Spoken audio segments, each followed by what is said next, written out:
Free Guys live. Sorry, we're a bit late. One of our dogs decided to throw up on her toy. The toy happened to be on one of our chairs, and it made a mess. And the other dog decided that it had to bark at it until it was cleaned up. So it's been kind of a hectic morning. So we thank you for waiting for us and for joining us. We really appreciate it. So today we're going to talk about the 5 myths of being a rich queer person. But before we do that, we want you to follow at Smarty Pig Savings on Instagram and at Dead Free Guys on Instagram. So what are the 5 myths of being a rich queer person? Well, this is your beliefs about being rich and about what rich people do to get rich may be repelling money from you, and you may not even know it. It's a contradiction for many LGBTQ folks. It's, on one hand, your unconscious beliefs could be unconsciously affecting the way you manage, use, attract, and repel money. On the other hand, you may be suffering from what we call the great credit illusion. And that is that credit lets you buy things that you don't need with money that you don't have. And then we believe that our quality of life or our standard of living is higher than it actually is. But it's actually being masked by the fact that we have all this access to credit. And so there's this contradiction, right? That we're somewhat repelling money because we have these negative beliefs and emotions about money or about what it's like to be rich. But on the other hand, we want to have the nice things that rich people have. We just don't want to be rich, right? We want the nice cars, we want the nice shoes, we want the nice clothing, but we don't want to be rich because rich people are bad. And then because we don't actually earn enough money, and there's a myriad reasons for that.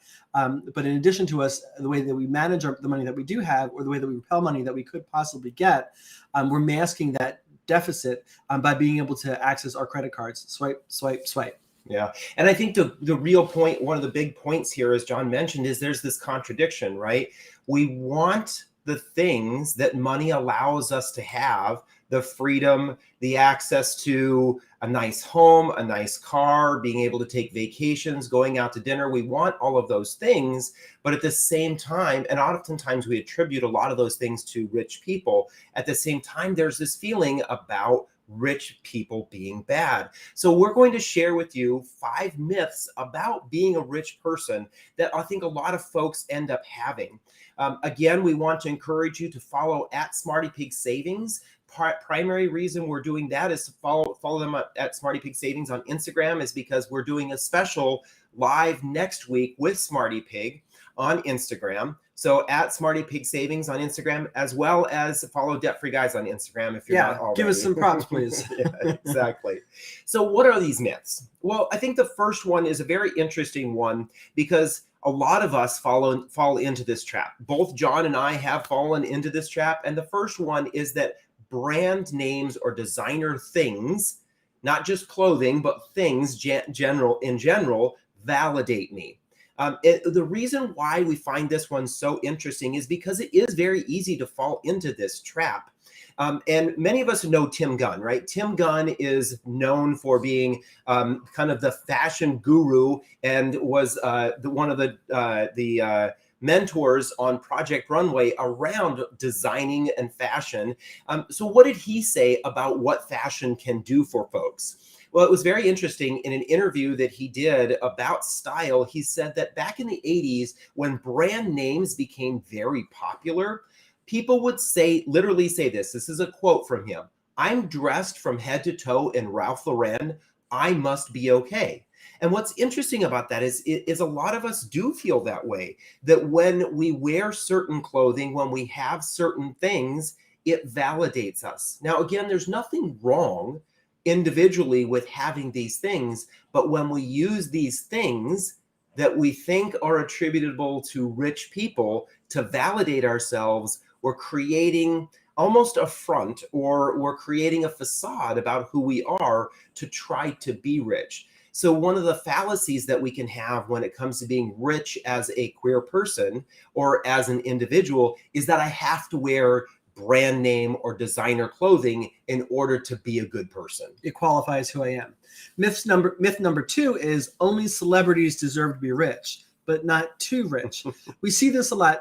There's because David and I talk about financial security and wealth, and we're trying to get more and more LGBTQ people to thrive financially and to join the financial independence, retire early movement.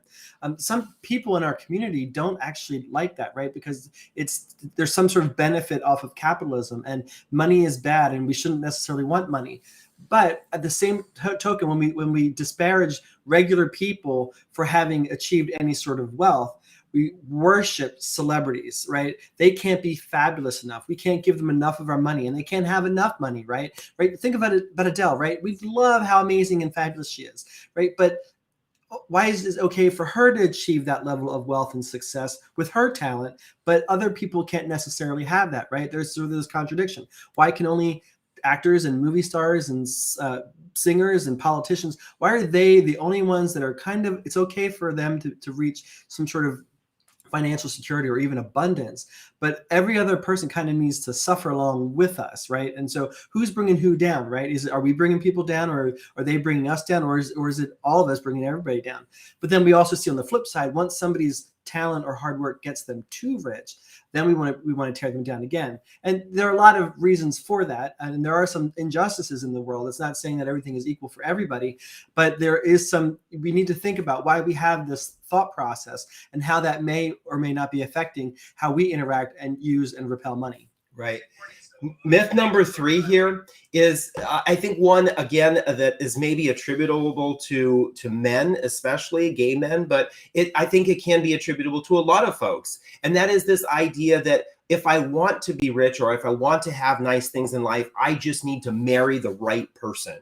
Right. John and I have worked with a lot of folks in the LGBT community, especially gay men, to help them get out of debt. And one of the things that we do find is that there is this, what we call Prince Charming syndrome, that has happened to a lot of gay men, or a lot of people. And that is this idea that, well, all of my problems will go away if I just find the right person, and that right person needs to be somebody who has money to take care of all my problems.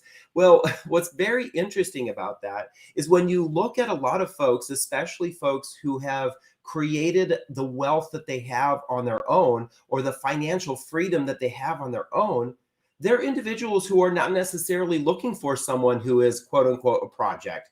What they oftentimes want is they want somebody who is a peer, right? We want somebody who is an equal, somebody who has similar ambitions and drive as we have, somebody who can appreciate the fact that we have put in a lot of work, or that understands the value in the things that we have that we have earned, right? So this can oftentimes be a problem or an issue that many folks have, is that this myth of all of my problems will go away if I just marry the right person. Right. And the truth of the matter is that there is only one Prince Charming, and girls, I got him. Myth number 4 is I must take advantage of others, or I must sell my soul in order to be rich. And so here's the thought process behind that. The idea is that, well, I work hard and I'm a good person, but I'm not rich.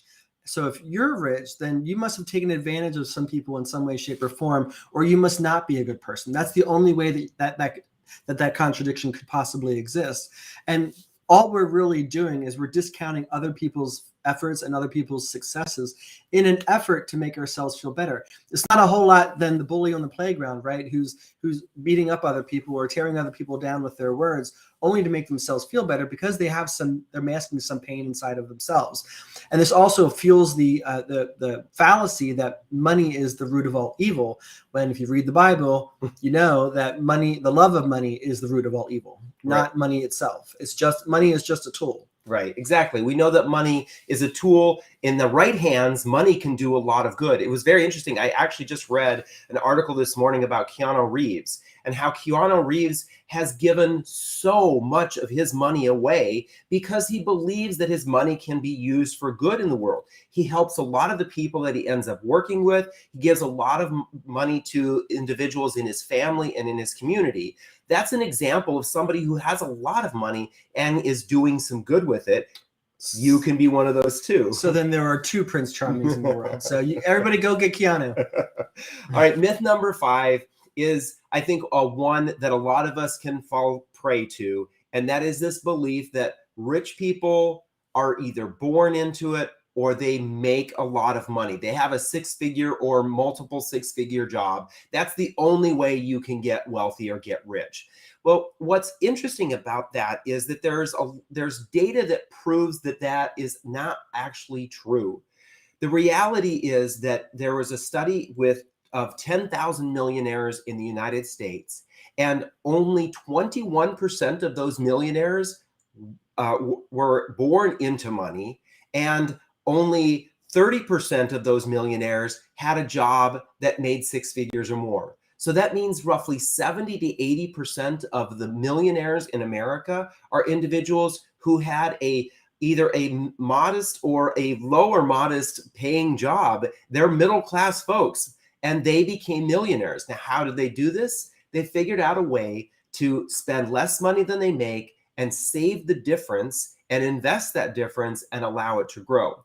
So there is a path to being rich. There is a path to having money. There is a path to having financial freedom that doesn't have to come from being born into it or making six figures. So those are our 5 myths about being a rich queer person or being a rich person in general. And that is brand name or designer things validate who I am. Only celebrities deserve to be rich. If I want to be rich, I need to find a rich man. Girls, I got him. Number 4, I must take advantage of people or sell my soul to be rich. And number 5, rich people are born into being rich or they're earning six figures. Are there any myths that we've forgotten? Anything that you have on your mind that you want to share? Go ahead and post them in the comments below or to the right, depending upon which platform you're on. Yeah, I think a lot of us do have some feelings about wealthy people, right? So share your thoughts about being rich, whether it's you yourself and how you've done it, or people that you know that have done it and that can dispel these myths. And then remember, join us next week right here, 9 o'clock. Next Wednesday, at the 26th at 9 o'clock a.m. Pacific, noon Eastern. And we're going to talk about the 5 ways that you can get yourself on the path to being rich after you've graduated college. So again, if you want to join us for that, make sure you follow @SmartyPigSavings on Instagram, because that's where we're going to be broadcasting from, as well as @DebtFreeGuys on Instagram, because we'll be sharing how you can follow and join in on that conversation. Thank you, and we will see all of you next week.